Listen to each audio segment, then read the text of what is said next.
Praise the Lord friends, आज हम pastor Chris के द्वारा सिखाया गया यह विषय साउंड मैटर फेथ, आवाज़ यानी ध्वनि, आवाज़ और चीज़ें और उसके साथ साथ विश्वास।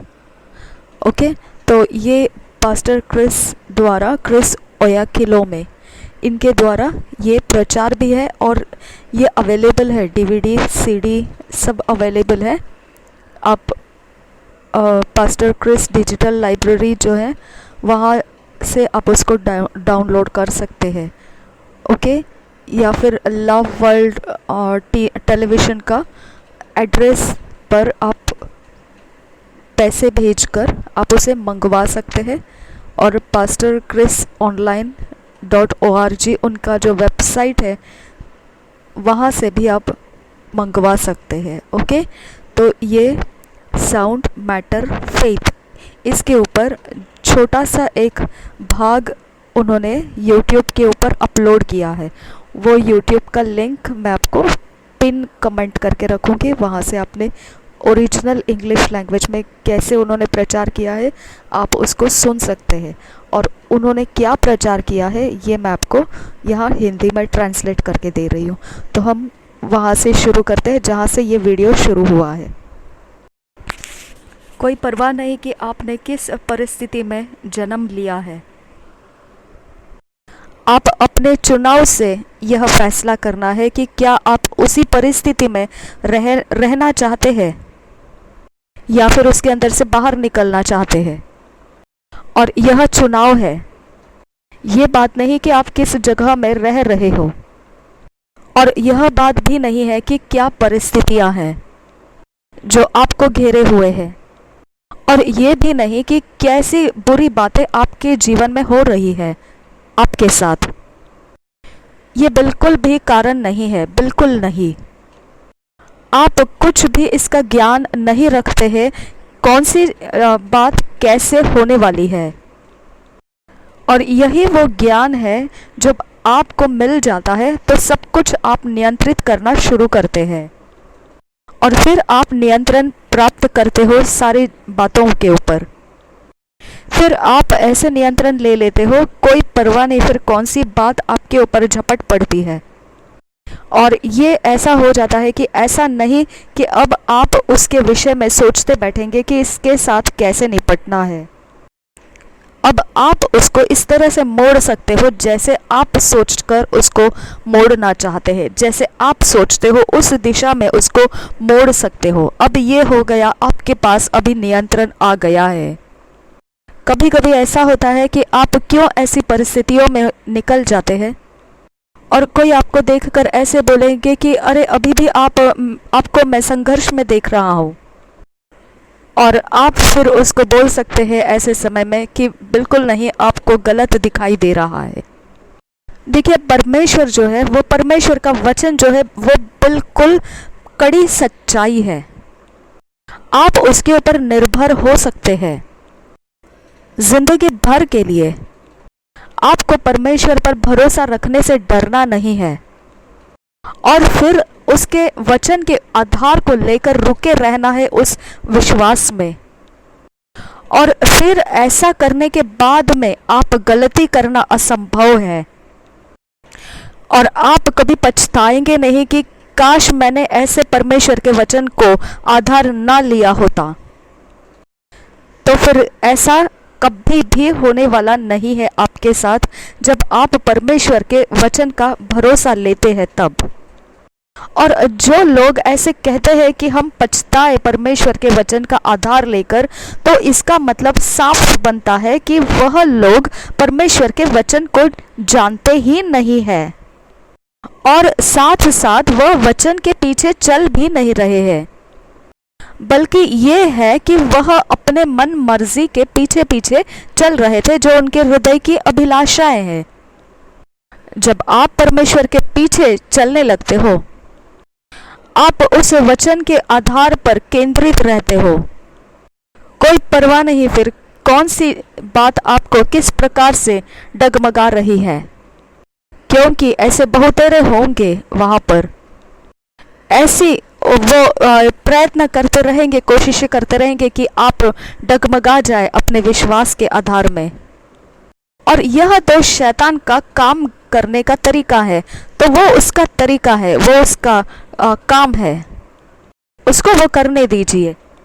और अगर ये शैतान का ऐसा काम करने का उसका काम है तो फिर उसको करने दीजिए। आपको उससे क्या करना है, करने दीजिए उसको अपना काम।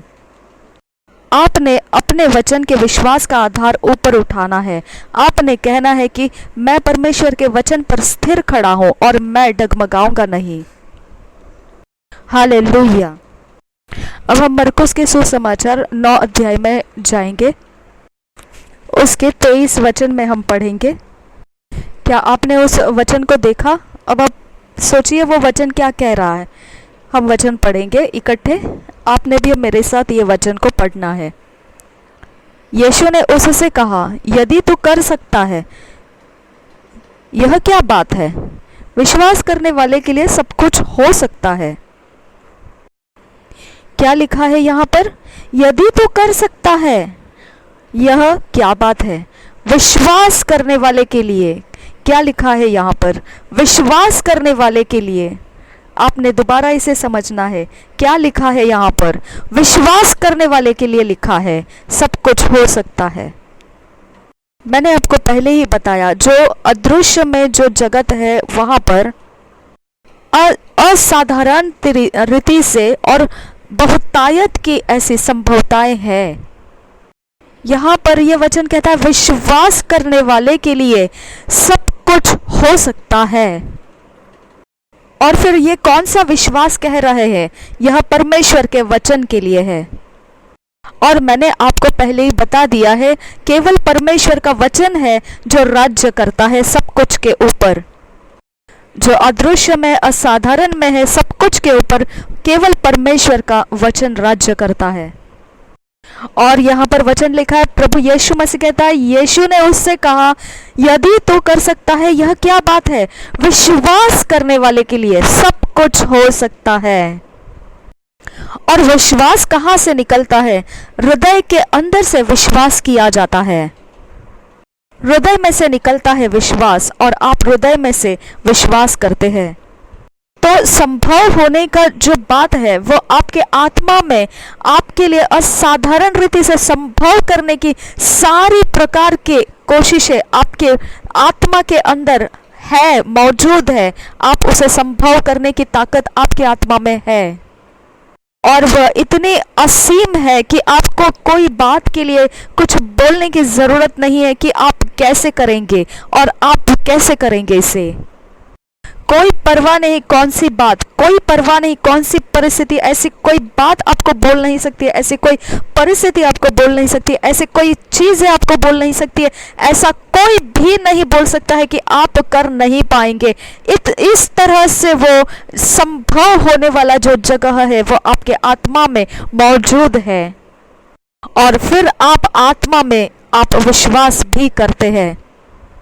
आपकी जिंदगी का एक प्रकार से इस तरह से बदलाव हो चुका है कि बिल्कुल आप तोड़ फोड़ कर निकल कर बाहर आ जाते हैं जब आत्मा से आप विश्वास को करना शुरू कर देते हैं। कोई परवाह नहीं, मैं आपको कैसे किस तरह से समझाना है। आपको ये बात को मान लेना है कि पूरी तरह से आप इस तरह से तोड़ मरोड़ कर अपने साधारण जीवन में से बाहर निकलकर असाधारण जीवन में प्रवेश करते हैं, और सब कुछ संभव करने के लिए आपके आत्मा में मौजूद है उसका इस्तेमाल करते हैं। अब इस बात को सोचना छोड़ दीजिए। कोई परवाह नहीं है किसने कैसी मर्यादा लगा दी है आपके ऊपर, आपके परिवार के द्वारा, आपके दोस्तों के द्वारा, आपके नगर में से, आपके जगहों में से, आपके कामकाजों के जगहों में से। ये कोई फर्क नहीं करेगा हमारे अंदर, क्योंकि हम मर्यादा को तोड़कर हम निकल चुके हैं।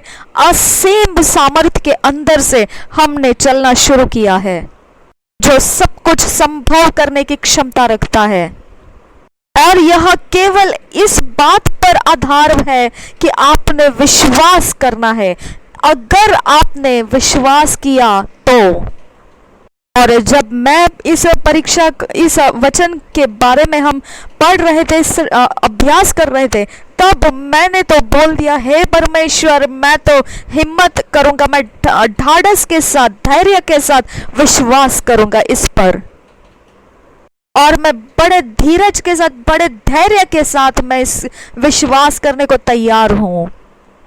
और हाँ, यही है कि आपने धैर्य करना है, आपने हिम्मत करना है परमेश्वर के वचन का आधार लेने का, वचन के ऊपर आधार लेने का, विश्वास करने का आपने हिम्मत करना है। धैर्य के साथ, धैर्य के साथ परमेश्वर के वचन के ऊपर विश्वास करो। धैर्य के साथ, हिम्मत के साथ विश्वास करो परमेश्वर के वचन के ऊपर, विश्वास करो परमेश्वर के वचन के ऊपर पूरे हिम्मत के साथ। आपको कोई विश्वास करने से रोक ना पाए। आपने ऐसे बोलते हुए बाहर निकलना है, आपने बोलना है, ये सारे जो आपके ऊपर भीड़ लगती है मर्यादाओं की, तो आपने बोलना है, मैं इसमें से बाहर निकल रहा हूं, और मैं प्रभु यीशु पर विश्वास करते हुए बाहर निकल रहा हूं, और मैं अपने रास्ते आगे बढ़ रहा हूं, और मैं आगे बढ़ता जा रहा हूं। कोई परवाह नहीं मुझे किसने घेर लिया है, कोई परवाह नहीं मुझ पर किसने बंधन डाले हैं, कोई परवाह नहीं मुझ पर कैसे मर्यादाएं डाली गई है। प्रभु यीशु मसीह के नाम से मैं आगे निकलता हूं।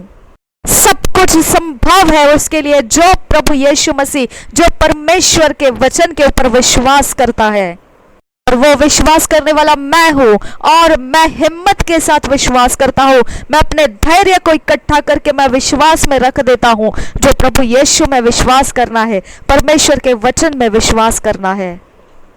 हिम्मत कीजिए परमेश्वर पर विश्वास करने की। मनुष्य जो है विश्वास करता है आत्मा में से।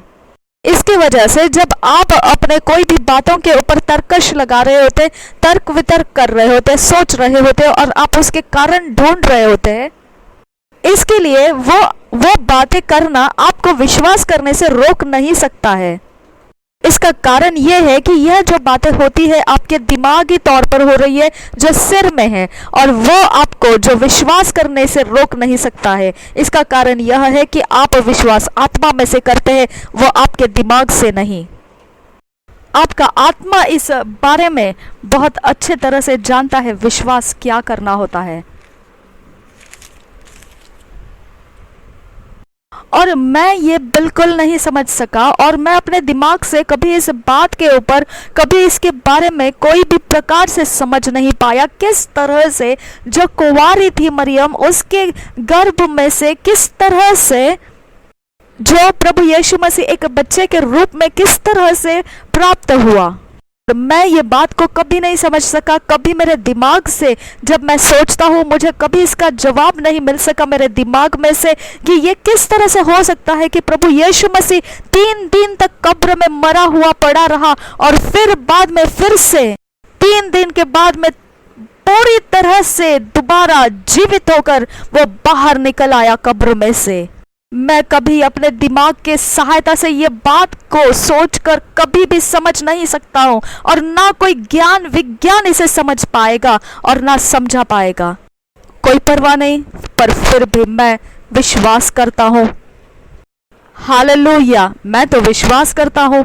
परवाह नहीं मुझे समझ में नहीं आया, मैं तो विश्वास करता हूँ, और बिल्कुल मैं विश्वास करता हूँ। कोई परवाह नहीं, इसे कोई समझ नहीं पाया, फिर भी मैं समझ में नहीं पाया, और फिर भी मैं विश्वास करता हूँ। बिल्कुल बिल्कुल मैं विश्वास करता हूँ। क्यों? क्योंकि आप अपने आत्मा में से विश्वास करते हैं, आप अपने हृदय में से विश्वास करते हैं, ना कि अपने दिमाग से। कुछ लोग ऐसे बोलते हैं कि मैं तो विश्वास नहीं कर सकता हूँ, मेरे दिमाग से ये समझ में तो नहीं आता है, इसीलिए। तो फिर इसका मतलब ये है कि अगर आप इस तरह के विश्वास को झूठ कह रहे हैं, तो इसका मतलब आपको विश्वास की परिभाषा मालूम नहीं है, विश्वास का मतलब आप जानते नहीं है। विश्वास करने का अर्थ यह बनता है कि आपने उसको ले लेना है, स्वीकारना है, और कस के उसे पकड़ लेना है अपने आत्मा के ताकत में। उसे कस के आप पकड़ लेते हो, जकड़ लेते हो अपने आत्मा के ताकत में, और ये आत्मा से आप पकड़ रहे होते हैं। आपका भले ही मगज जो है, दिमाग जो है, वो आप आपकी ये बातों को समझ नहीं रहा है, वह स्थिति में भी आपका आत्मा जोर से उस विश्वास को पकड़ लेता है। और ऐसे करने में आपका दिमाग आपको सहायता नहीं करता है, वह आपके विरोध जाता है, अविश्वास में और ज्यादा जोर लगाता है, और फिर भी आपके आत्मा में आप पकड़ लेते हैं इस विश्वास को। आप दिमाग से विश्वास नहीं कर रहे होते हैं, आप आत्मा से विश्वास कर रहे होते हैं। और हो सकता है कोई आपको इस बारे में समझ नहीं सकता है और आपको वो समझ नहीं पाएगा। बहुत सारे ज्ञानी विज्ञानी ऐसे लोग आपको देखकर ऐसे सोचते होंगे कि ये कैसे कैसे ये लोग इस प्रकार से विश्वास करते हैं। और फिर भी मैं यही कहूँगा, मैंने तो हिम्मत रख ली है कि मैं तो विश्वास करता हूँ इन बातों के ऊपर जो परमेश्वर का वचन कहता है। और हुआ क्या ऐसे करने से? जब मैंने विश्वास किया, मेरी जिंदगी तो बदल गई। और लोग ऐसे कहते हैं कि अगर तुम इस प्रकार से जो कुछ आपके दिमाग को समझ नहीं आता है और विश्वास करते हो, तो फिर आपके दिमाग में जो समझ पड़ी हुई है, जो आपके पास अपनी स्वाभाविक समझ है, वह तो आपकी समझ खत्म हो जाएगी, आप उसको खो देंगे। तो हम ऐसे कहते हैं, बिल्कुल नहीं, ऐसा बिल्कुल नहीं होगा, क्योंकि हम तो भूल चुके हैं और सच्चाई को जानने लगे हैं। और हाँ, सच है ये कि हम धुल चुके हैं और हमने यह विश्वास का जो आत्मा है, वो आत्मा हमने पाया है और वो नया आत्मा हमको दिया गया है, और हमारी समझ इसके कारण धुल चुकी है। और यह है कि वचन के अंदर इस विषय में लिखा है कि मनुष्य को परमेश्वर ने नया आत्मा और नया हृदय दिया है। रोमियो की पत्री 10 अध्याय के 10 वचन में ऐसा लिखा है कि मनुष्य जो विश्वास करता है वो हृदय में से करता है। हम उसे देखेंगे, उस वचन को पढ़ेंगे। यहाँ वचन ऐसा लिखा है, क्योंकि धार्मिकता के लिए मन से विश्वास किया जाता है और उद्धार के लिए मुंह से अंगीकार किया जाता है। तो यहाँ पर विश्वास करने की जगह बताई गई है। हिंदी में मन लिखा है, इंग्लिश में हार्ट लिखा है, और उसका मतलब है आत्मा में हम विश्वास करते हैं। कितना सुंदर लिखा है ये, है ना, कि यहाँ पर ऐसा लिखा है कि विश्वास किया जाता है, हृदय के द्वारा विश्वास किया जाता है। यहाँ पर ऐसा नहीं लिखा कि जो विश्वास करना होता है वो केवल मसीह लोग विश्वास करेंगे, ऐसा नहीं लिखा है यहाँ पर। यहाँ ऐसा लिखा है मनुष्य जो है वो विश्वास करता है मन से विश्वास करता है, हृदय, और इंग्लिश में इसको लिखा है हार्ट से विश्वास करता है वो, और आत्मा, वही हार्ट आत्मा है, और आत्मा से यह विश्वास किया गया है। तो यहाँ मनुष्य का विश्वास का घर कहाँ पर है? हृदय में है। और फिर यह मनुष्य के लिए है, यह संपूर्ण साधारण रीति से कोई भी विश्वास करने के लिए इस वचन को लिखा गया है। यह कोई विशेष प्रकार से केवल मसीहों के लिए यह विश्वास करने वाला वचन नहीं है। यह साधारण कोई भी इंसान, कोई मनुष्य, कोई भी हो, किसी भी जाति और धर्म का हो, कोई भी बुद्धिस्ट हो, कोई मुसलमान हो, कोई प्रकार के हिंदू हो या कोई भी हो, उसके लिए ये एक मनुष्य के लिए दिया गया वचन है। जो कोई भी विश्वास करता है, वो कहाँ से विश्वास करता है?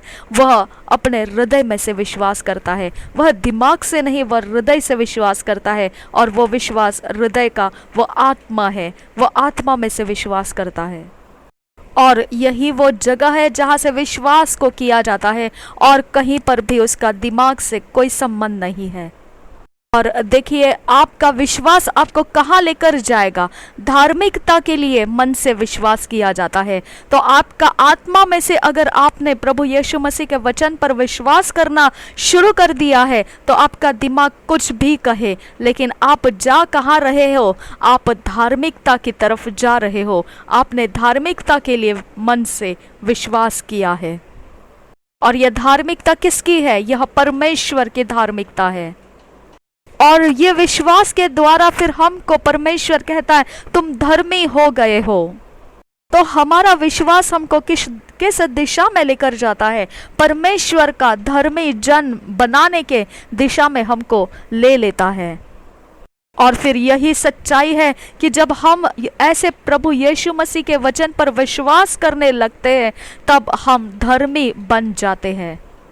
प्रभु यीशु मसीह ने पुनरुत्थित होने के बाद में थोमा से क्या कहा? क्या आपको याद है?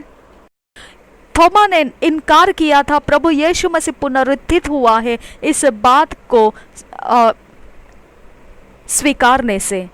और थोमा ने इस पर कहा कि मैं तो अपनी आंखों से देखे बिना मैं विश्वास करने वाला नहीं हूँ।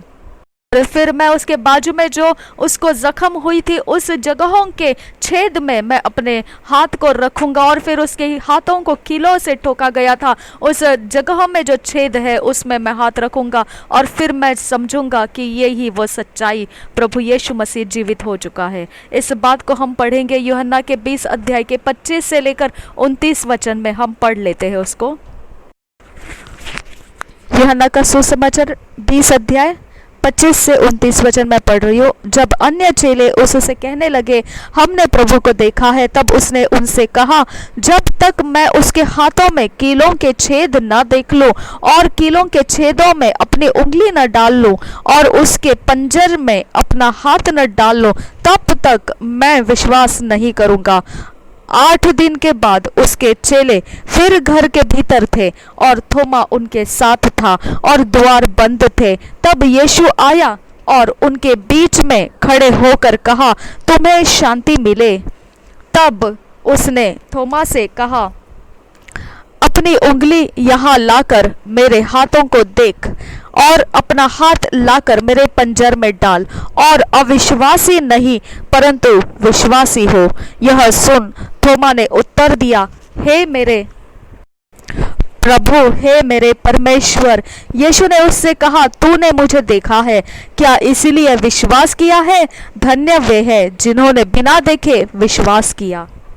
तो इस तरह से थोमा अपने जिद में अड़ा बैठा था कि मैं तो विश्वास नहीं करूंगा जब तक प्रभु यीशु मसीह को मैं इस तरह जांच परख कर फिर बाद में मैं उसमें सहमत हो जाऊंगा कि प्रभु यीशु मसीह पुनरुत्थित हो गया। और फिर जब प्रभु यीशु मसीह उनके बीच में प्रकट हुआ, तब प्रभु यीशु मसीह थोमा को पूछ रहा है कि क्या थोमा तू मुझे देखे बिना विश्वास नहीं करना चाहता था? तो अब आकर देख ले कि मैं वही हूँ। और थोमा वहां पर जो अविश्वास दिखा रहा था और उसके सामने यह प्रभु यीशु मसीह आकर रुक गया है। अब वो फिर भी यही सोच रहा होगा, क्या पता शायद से ये कोई प्रभु यीशु मसीह के रूप में आया हुआ भूत होगा। हो सकता है थोमा उस समय भी अपने दिमाग का सहारा लेकर समझने की कोशिश कर रहा होगा, अपने आप को संभालने की कोशिश कर रहा होगा।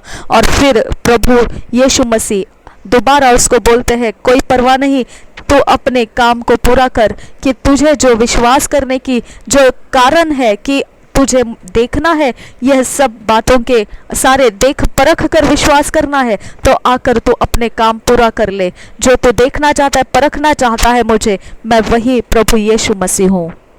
और फिर थोमा उसके हाथों के उंगली में हाथों के छेद में जो कीलों से छेद पड़े थे उसमें, और फिर पंजर में उसने जो देखना चाहता था वहां से वो विश्वास करेगा, ऐसा वो कह रहा था। यह सब जो रोमियो के सैनिक थे उन्होंने उसको घायल किया था और उसके हाथों में कीलों से छेदा था और उसके पंजर को भेदा था और वो जख्मी था और लहूलुहान हो चुका था। और वही जगहों को थोमा ने अपने ऊपर चुनौती के समान ले लिया कि अगर मैं वही जख्म को, वही छेदों को अपने हाथों से जांच कर देखूं, तभी कहूंगा कि यह पुनरुत्थित हुआ यीशु मसीह है। और थोमा ने जांच परख कर प्रभु यीशु मसीह को जब परखने का अपना मन बना लिया था, और फिर जब प्रभु यीशु मसीह ने उसको ऐसा करने का मौका दे दिया, तब वह अपने आपे में से बाहर आया और उसने मतलब अपने होश में आ गया और उत्तर देने लगा कि हे मेरे प्रभु, हे मेरे परमेश्वर। मतलब वो अपने समझ का सहारा छोड़ दिया और उसने विश्वास का सहारा पकड़ लिया था उस समय। और फिर प्रभु यीशु मसीह ने कहा, थोमा, इसलिए कि तूने मुझे देखा है और विश्वास किया,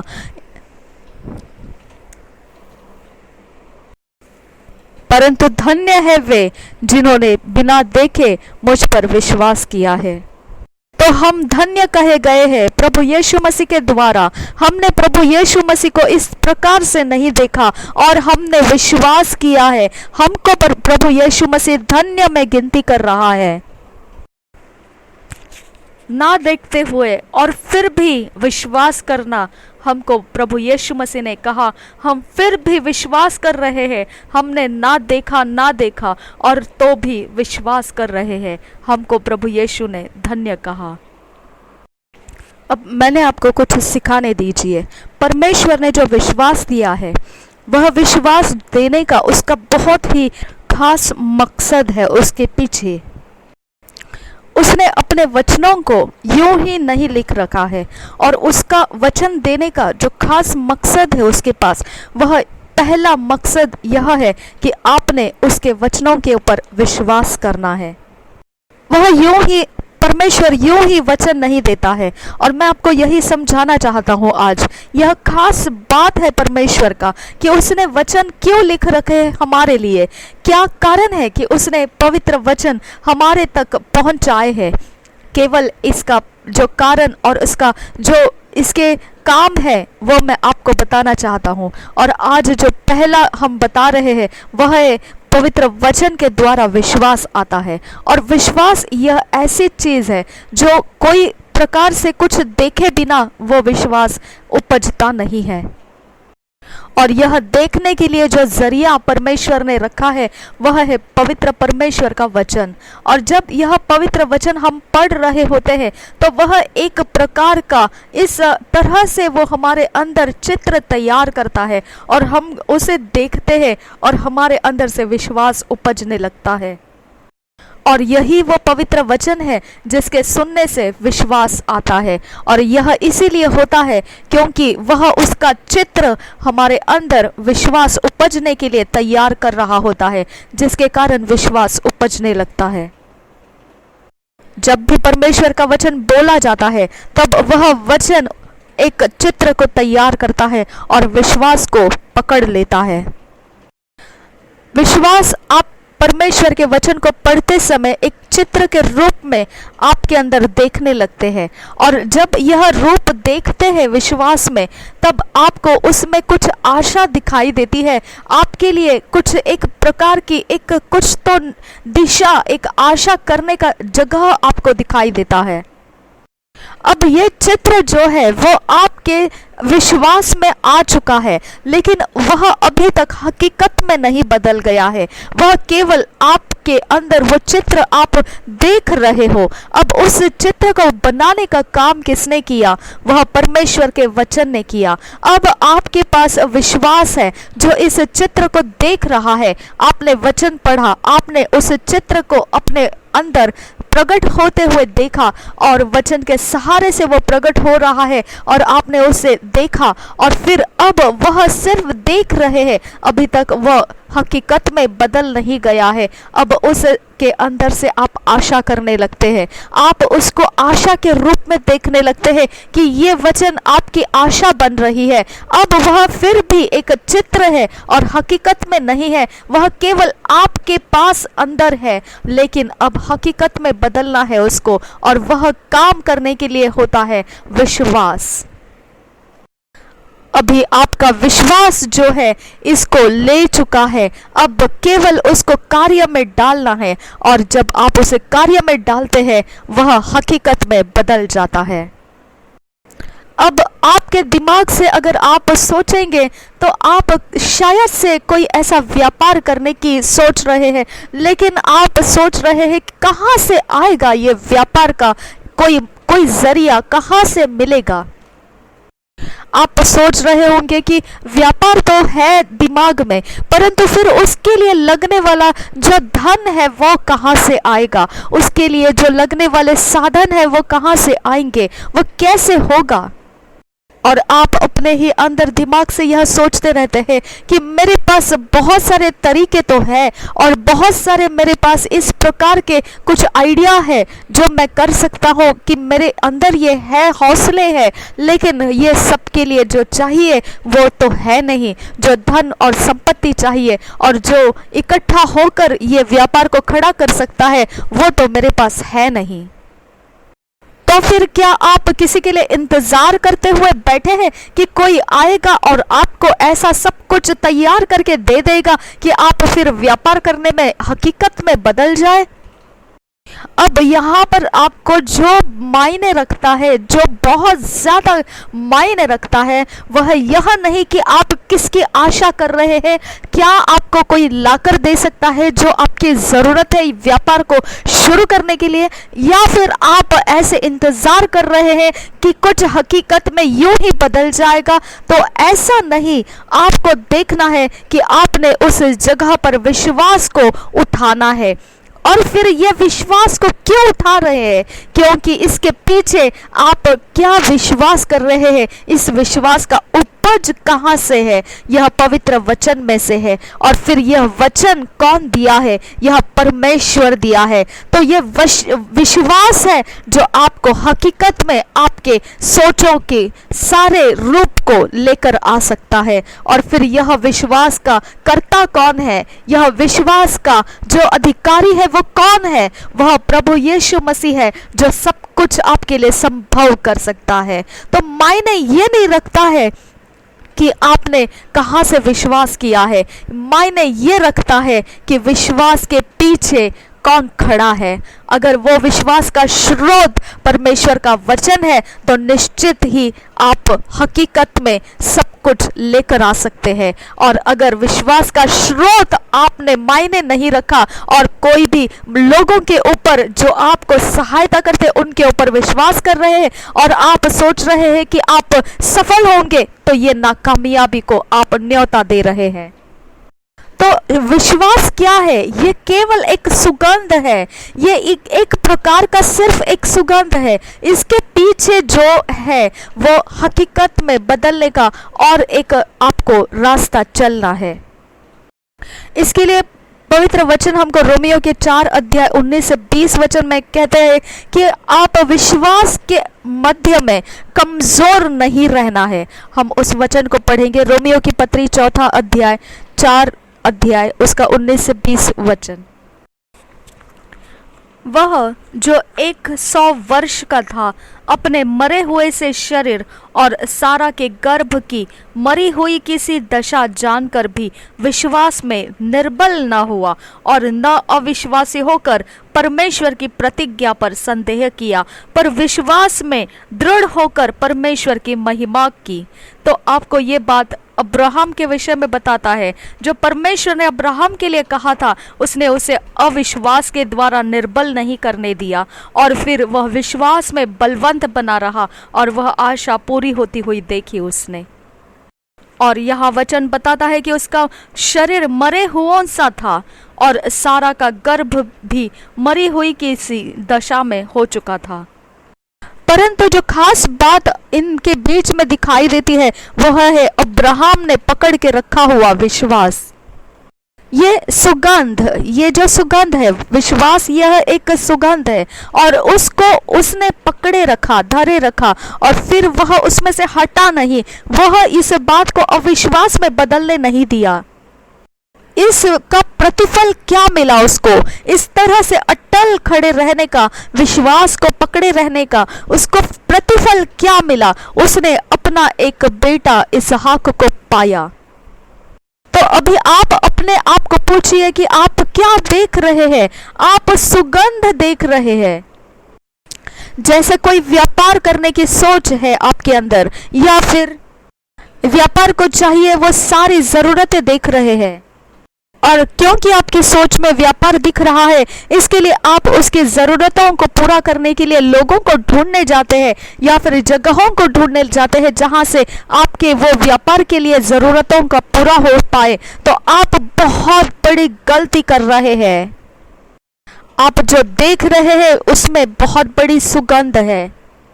जो आपके सोच में से आप विश्वास के द्वारा देख रहे हैं वो आपको एक दिखाई दिया जा रहा है, बहुत बड़ी सुगंध है वो, परंतु वो कार्यशील नहीं हुई है, उसे अभी कार्यशील हुआ नहीं है, वह कार्य में हो जाना है अभी। विश्वास केवल एक रूप दिखाता है, केवल एक रूप दिखाता है, बस केवल रूप दिखाता है। जो आपको आशा दे सकती है, ऐसा रूप दिखाता है विश्वास। केवल एक वह सुगंध है, वो एक केवल रूप है जो आपको सिर्फ दिखता है और वह हकीकत में नहीं है, और वह आपको आशा पकड़ने के लिए रास्ता देता है उसको देखते हुए। तो विश्वास जो है केवल एक रूप है, वह केवल एक रूप है, एक सुगंध है, और वह कोई हकीकत में क्रियाशील कर दिया ऐसा नहीं है। इसीलिए तो पवित्र बाइबल रोमियो के 4 अध्याय 19 से 20 वचन में लिखा है, परमेश्वर अब्राहम से कह रहा था कि वो विश्वास में कमजोर नहीं रहना है, निर्बल नहीं रहना है। अपने शरीर की अवस्था की तरफ देखेगा अब्राहम, तो वह मरे हुओं की दशा में हो चुका था। और अगर सारा अपने गर्भ के विषय सोचेगी तो उसके गर्भ की दशा जो थी, वह जो अवस्था थी उसकी, वह तो मरी हुई किसी हो चुकी थी। यानी उनको विश्वास को छोड़ देने के काफी कारण रह चुके थे, परंतु वो कोई भी कारण उनको विश्वास से अलग नहीं कर पाया। और यही विश्वास में अटल बने रहना उनकी बल को दिखाता है, जो विश्वास में हो रही थी, और वह विश्वास में निर्बल नहीं रहे।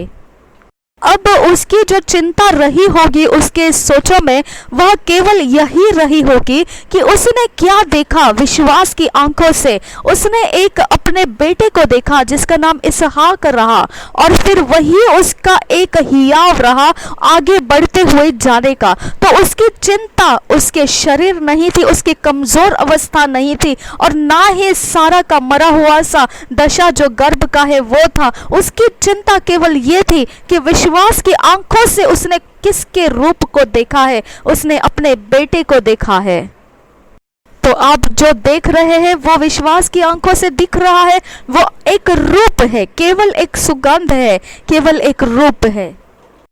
अब आप जो देख रहे हैं, तो क्या आपके विश्वास की आंखों से कोई आपको व्यापार करने का आपको कुछ दशा दिखाई दे रहा है, और फिर आप वहां से निकल पड़ते हैं और उस व्यापार को सफल करने के पीछे लोगों से मुलाकात करते हुए और कुछ साधनों को और पैसों को, धन को इकट्ठा करने के पीछे आप दौड़ने लगते हैं? बहुत बड़ी गलती कर रहे हैं आप। तो आप किसका पीछा कर रहे हैं? विश्वास की आंखों से देखा हुआ को, या फिर आप उसको पूरा करने के माध्यमों को ढूंढने में लगे हैं? आप वो ध्यान रखना है। आप विश्वास की आंखों से देख लेते हैं और फिर माध्यमों को ढूंढने के लिए अपनी ताकत लगाकर आप दौड़ने लगते हैं। बहुत बड़ी गलती कर रहे हैं आप। आप जो देख रहे हैं वह केवल एक रूप है, वह साधनों को इकट्ठा करने वाला कुछ नहीं है, वह केवल एक रूप है जो सिर्फ आपको देखना है और देखने के लिए दिया गया है। अगर आपने उस विश्वास में जो देख रहे हैं वो पकड़े रहे और कोई परवाह नहीं फिर आपकी कैसी मरी हुई दशा है, आपकी चिंता में केवल आपने विश्वास में क्या देखा है वही होना चाहिए। आपकी बिगड़ी हुई परिस्थितियां नहीं होना चाहिए और ना ही उसके बिगड़ते हुए समय दिखना चाहिए। कोई परवाह नहीं उसको संभव करने के लिए आपके पास कुछ है या नहीं है, कोई परवाह नहीं है कोई साधन है या धन या संपत्ति है या नहीं, आपको कोई देखने की जरूरत नहीं है। जो विश्वास के आधार से आपको दिख रहा है वही आपके चिंताओं में रहना चाहिए। और आपको ये भी देखने की जरूरत नहीं है कि आपके लिए किसने, परमेश्वर ने किसको ठहराया है कि आप जो विश्वास से देख रहे हैं उसको किस तरह से कौन पूरा करेगा। आपको ये भी देखने की जरूरत नहीं है कि कौन इंसान कहां से कौन सी तरह से आपकी सहायता के लिए आएगा। आपको ये भी देखने की जरूरत नहीं है। ये कुछ भी आपको तरीकों के पीछे ढूंढने की जरूरत नहीं है। आपकी आंखें केवल वही देखती रहना है जो परमेश्वर ने आपको विश्वास के रूप में दिखाया है। जो भी आपका काम रह जाता है वह केवल इतना ही है, जो विश्वास की आंखों से आपने देखा है उसको खोना नहीं है। वह सुगंध है, वह रूप है, वह हकीकत में बदलने के लिए वह परमेश्वर पूरा करने के रास्ते देगा। आपने सिर्फ उसमें बने रहना है। वह रूप आपको आशा दिखाता है, वह रूप आपको दिखाता है कि आप उसको देख रहे हो और कुछ तो आपको आशा मिल रही है, वह आपको आशा दे रहा है। अब ये आशा वो नहीं है कि आपने वो रूप देखा कि कोई व्यापार शुरू करना है और फिर आप आशा कर रहे हो कि कोई आपको सहायता करेगा या फिर कोई इंसान आपकी मदद करेगा। ये वाली वो आशा नहीं है। और फिर कौन हमें कॉन्ट्रैक्ट देगा या फिर कौन हमें स्वीकारेगा इस व्यापार में, ये आपका काम नहीं है अभी। अब आपका यह शुरू हो जाता है काम कि मैं तो देख रहा हूं, मैं देख रहा हूं कि ये व्यापार बन चुका है, मैं देख रहा हूं कि उसकी जरूरतें पूरी हो चुकी है, मैं देख रहा हूं कि वो व्यापार के लिए चाहिए वो इमारतें बन चुकी है। आप उस दिशा में अपने विश्वास को धरे रहना है। अब कोई आकर ऐसा कह सकता है कि मैं चाहता हूं कि मैं एक नया ऐसा बेकरी खरीद कर शुरू करो, तो फिर बात यह बनती है, क्या विश्वास ने आपको दिखाया है कि आप बेकरी चलाने वाले हो? क्या विश्वास के अंदर आपको ये रूप दिखाई दिया है कि आप बेकरी को खरीद कर आप उसको व्यापार में चलाने वाले हो? क्या आपने देखा है इसे? क्या आप सुन रहे हैं? क्या आपने देखा है इसे, इस रूप को आपके विश्वास की आंखों से? क्या विश्वास की आंखों में आपको यह दिखाई दिया है? क्या इसे आपने देखा है? विश्वास ये एक केवल रूप दिखाता है, एक केवल सुगंध है। ये रोमियो का 9 अध्याय का 20 वचन ऐसा कहता है, और नव अविश्वासी होकर परमेश्वर की प्रतिज्ञा पर संदेह किया, पर विश्वास में दृढ़ होकर परमेश्वर की महिमा की। वो विश्वास में दृढ़ रहा और वो विश्वास में दृढ़ रहा।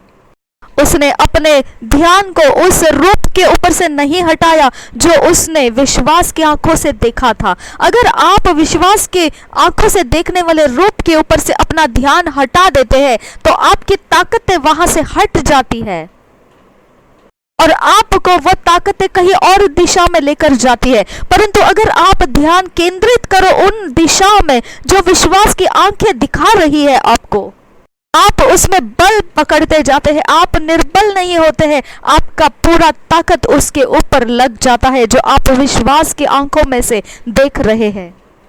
हालेलुया। अब उस एक जवान इंसान के विषय में देखते हैं। वह कह रहा था कि वह अपने आप को एक डॉक्टर बनाना चाहता है और फिर उसके पास ऐसा डॉक्टर बनने का हियाव था और फिर वह डॉक्टर बन रहा था और फिर एक परेशानी आ गई उसमें। वह अपनी परीक्षा में नाकामयाब हो गया और फिर वह परेशानी आ गई, फिर नया कोई परेशानी और फिर नया कोई परेशानी और दोबारा परेशानी। और फिर वही हुआ जो उसने करना था कि अब आखिरी में ये परेशानियों का ढेर लगता गया और वो कहने लगा, हे मेरे परमेश्वर, कहाँ है तू मेरा परमेश्वर? मैं तो ये डॉक्टर बनना चाहता हूँ, अब मेरी तरफ देख मेरे परमेश्वर। मैं ये डॉक्टर बनने के लिए मैं अपने ताकत लगा चुका हूँ, मैं बहुत थक चुका हूँ परेशानियों से। तो आप इस समय देखते हैं कि यह जवान जो था अपनी ताकत दे चुका था पूरी तरह से डॉक्टर बनने के लिए, अब थक चुका है। तो क्या आप ताकत दे रहे थे अपने जो हौसले हैं उसको बनाने के लिए? नहीं, जो आपने विश्वास की आंखों से देखा था तो आपने वह हो चुके हैं विश्वास करना चाहिए था और आपने वो विश्वास के ताकत को पकड़ते हुए आप आगे बढ़ना चाहिए था कि आप डॉक्टर हो चुके हैं, वही आपका विश्वास बता रहा है। ये नहीं कि अपनी ताकत लगाकर उसे पूरा करने की कोशिश करें, बिल्कुल भी नहीं। आप हो चुके हैं, यही विश्वास कायम रखना है। अब ये बात जरूरी नहीं कि उसने कैसी परीक्षा दी थी, ये जरूरी नहीं कि उसके नाकामयाबी के लिए वो लोग क्या कह रहे थे, ये जरूरी बात नहीं थी वहां पर। यह बात जरूरी नहीं कि किस प्रकार से आपके पिता मर गए, किस प्रकार से आपके माता मर गए, ये बात वहां कारण नहीं है। अगर कुछ कारण है तो वह केवल यह मायने रखता है कि आपने विश्वास की आंखों से क्या देखा था, आपने विश्वास की आंखों में क्या दिखाई दिया था आपको, क्या आपने उसका पीछा किया, क्या आप उसमें अटल रहे, क्या आप उसमें निर्बल नहीं हुए, क्या आप उसमें बलवंत बने रहे, ये मायने करता है। वो विश्वास में पकड़े रहना आपको जरूरी है। तो क्या आप सोच रहे हैं इस विषय में अभी? क्या आपको लगता है कि ये कोशिश कर रहा है कि आपको निराश करने के लिए? जो भी आपको इस प्रकार से विश्वास की आंखों से देखी हुई बात में निराश करने के लिए आता है, उससे आप दूर हो जाइए, अलग कर लो अपने आप को वहां से। दूसरे कुरिन्थियों के जो 4था अध्याय है वहां पर हम जाएंगे। 4था अध्याय दूसरा कुरिन्थियों का और उसका 17 वचन देखिए क्या कहता है। क्योंकि हमारा पल भर का हल्का सा क्लेश, यहाँ पर लिखा है पल भर का हल्का सा क्लेश। यहाँ क्लेश के विषय में मात्रा बताई है कि हल्का सा क्लेश बोला है। यहाँ पर कुछ समस्या जो हम अनुभव करते हैं और यह क्लेश के विषय में कह रहा है, कुछ समय के लिए रहता है ये, और यह जो समस्या है वह पल भर के लिए लाया गया है। वह हल्का सा है और वह पल भर के लिए, कुछ पलों के लिए वो लेकर आया गया है वह क्लेश। तो आपको यह क्लेश के विषय में आनंद करना है, क्योंकि वह केवल कुछ पल के लिए है और वो चला जाने वाला है। उसकी अवधि खत्म होने वाली है। उसकी अवधि में कोई भी अनंत काल नहीं है। आपको आनंद से कहना है कि यह तो निकल जाने के लिए आया है और ये निकल गया है, ये निकल गया है, ये पल निकल गया है। आपने यह कहना है कि ये पल जो हल्का सा क्लेश है ये तो निकल गया है। आपने कहना है कि ये तो निकल गया है और वो निकल जाने के लिए आया। वो निकल जाना है इसीलिए वो आया। वो निकल जाना है इसीलिए वो आया। ये आपको ध्यान रखना है। और क्लेश जो रहता है वो हल्का सा रहता है। अगली बार अगर अपने भाई बहनों को आप देखते हैं कोई समस्याओं से जा रहे होते हैं, आपने उसे कहना है भाई ये तो बहुत हल्का सा ऐसा क्लेश है, क्योंकि ये चले जाने के लिए आया है और वह कोई अनंत काल के लिए आपके साथ रुकने के लिए आया नहीं है। वह निकल जाने की अवस्था के लिए आया है। पल भर के लिए है, उसके पास अवधि नहीं है ज्यादा। वह केवल पल भर का है और वह निकल जाता है। कुछ पल के लिए है, वो केवल कुछ पलों के लिए। ठीक है, अब हम पढ़ेंगे इस वचन को दोबारा। दूसरे कुरिन्थियों की पत्री 4 अध्याय 17 वचन कहता है, क्योंकि हमारा पल भर का हल्का सा क्लेश हमारे लिए बहुत ही महत्वपूर्ण। अब यहाँ पे ये लिखा हुआ वचन क्या बताता है? बहुत ही महत्वपूर्ण है। तो हमारा क्लेश को महत्व दिया गया है। हमारे क्लेश को बहुत ज्यादा महत्व दिया गया है। इसका कारण क्या है? इसके बाद जो होने वाला है वह अनंत महिमा उत्पन्न करता जाता है और अनंत महिमा उत्पन्न करता जाता है। यह वचन हमें बताता है यह क्लेश का आना जरूरी था, बहुत महत्वपूर्ण था, और उसके बाद जो होने वाला है वह अनंत महिमा उत्पन्न करता जाता है। सुनिए, अब ये परवाह नहीं कि कैसे प्रकार के ये क्लेश रहे, कैसे आपने उसे सहा है। अब अगर आपने ऐसे क्लेशों के मध्य में भी विश्वास की आंखों से जो देखा है उसे नहीं छोड़ा, तो ये क्लेश आपको केवल कुछ पल के लिए है। इस समय में भी आपको विश्वास की आंखों से वही देखना है जो आपने देख रखा है। इसका कारण क्या है? क्योंकि यहाँ से गुजरने के बाद में फिर आपको ये क्लेश के बाद जो आ रहा है वो बहुत बड़ा महत्वपूर्ण और अनंत महिमा उत्पन्न करता हुआ जाएगा। ऐसा समय आ रहा है। इसका मतलब आप बहुत बड़ी महिमा का बोझ लिए हुए उस क्लेश में खड़े हो। क्या आप सुन रहे हो कि आपका क्लेश में आपने विश्वास की आंखों से देखी हुई बात को नहीं छोड़ रहे हो? तो इसका मतलब आपके ऊपर आपने उस बोझ को पकड़े रखा है, जो बोझ आपको बता रहा है कि बहुत बड़ी महिमा उत्पन्न करने का बोझ आप पर रखा गया है, जिसके विषय में जानते नहीं है लेकिन वो आ रहा है। हालेलुया! आप नहीं जानते हैं महिमा कौन सी, परंतु वह उत्पन्न किए जा रहा है। आपने उसे पकड़े रहना है, उस विश्वास की आंखों से देखी हुई बात को आपको उसे छोड़ नहीं देना है। बस कुछ पल के लिए यह क्लेश है, यह जानते हुए आपने उसमें स्थिर रहना है। हमारा हल्का सा क्लेश केवल कुछ पल के लिए आया है। वह कुछ निर्माण करने के लिए आया है। वह कुछ तो निर्माण करता हुआ आया है, उत्पन्न करने के लिए आया है। बहुत ही महत्वपूर्ण अनंत महिमा उत्पन्न करता जाता है। और अगर आपने अपने जीवन को महिमामय होते हुए नहीं देखा है तो अभी तक आपने फिर कुछ भी नहीं देखा है। आप देखना है उसे, तो आपने विश्वास में देखी हुई बातों को छोड़ना नहीं है और आपने उस क्लेश की तरफ देखकर बोलना है, एक बहुत बड़ा बोझ, एक बहुत बड़ा वजन महिमा का जो उत्पन्न किया जा रहा है वो से लेकर मैं खड़ा हूं। कैसे? अन्य भाषा में प्रार्थना करते हुए।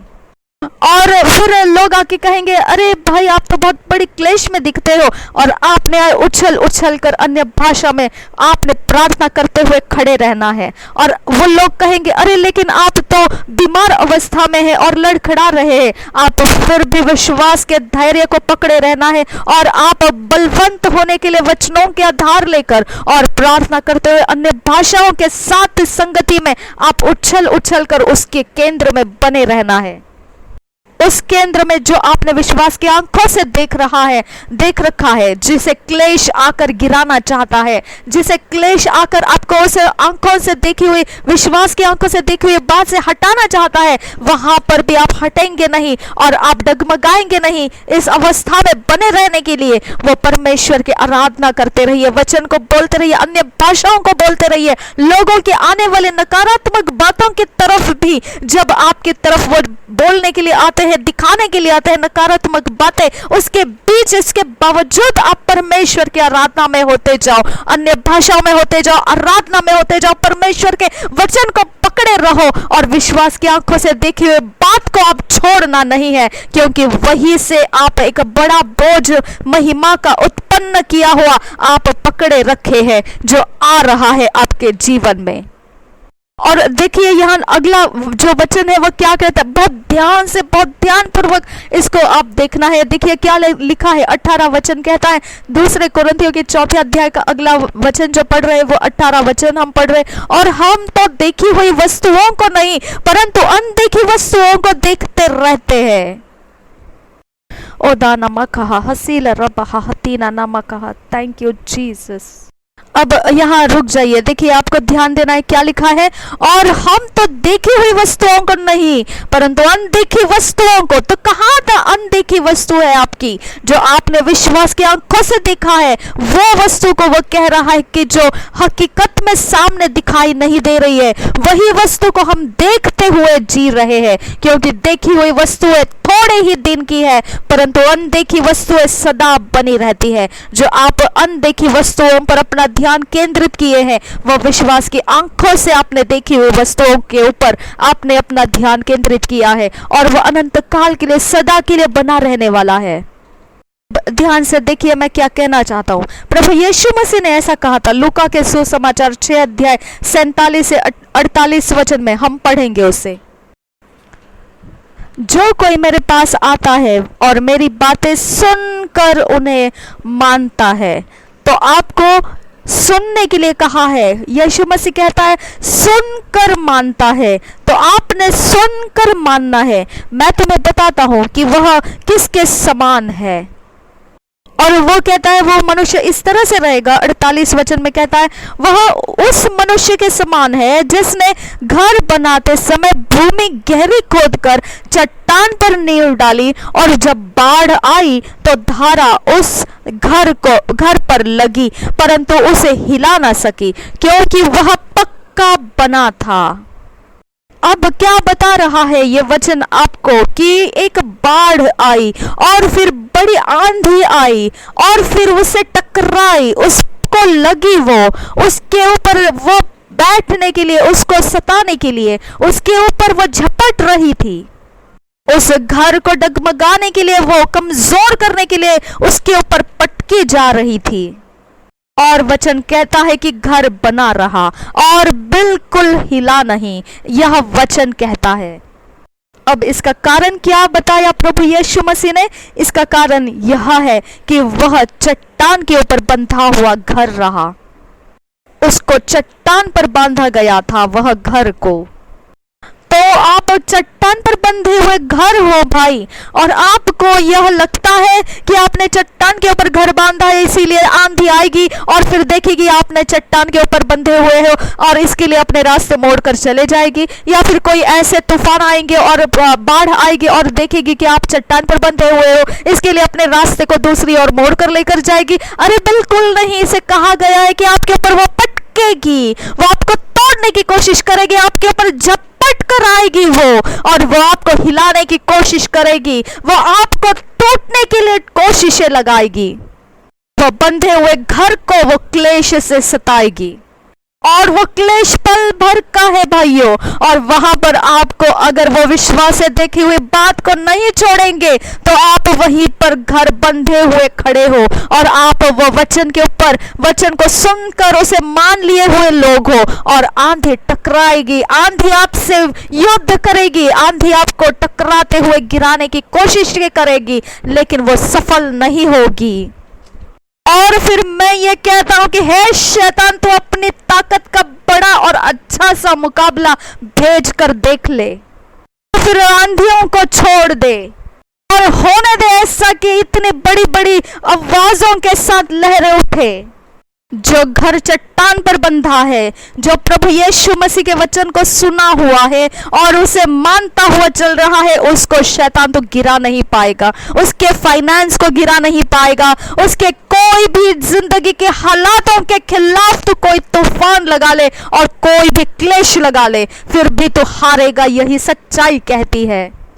कोई परवाह नहीं कौन से परिवार के अंदर तूने कैसा क्लेश भेजा है, कोई परवाह नहीं किस प्रकार के तूफानों से हमारे लोग जूझ रहे हैं, फिर भी अगर वो चट्टान पर बंधे हुए घर है तो शैतान तेरी ताकतों को गिरना ही यही सच्चाई है, तू गिर जाएगा।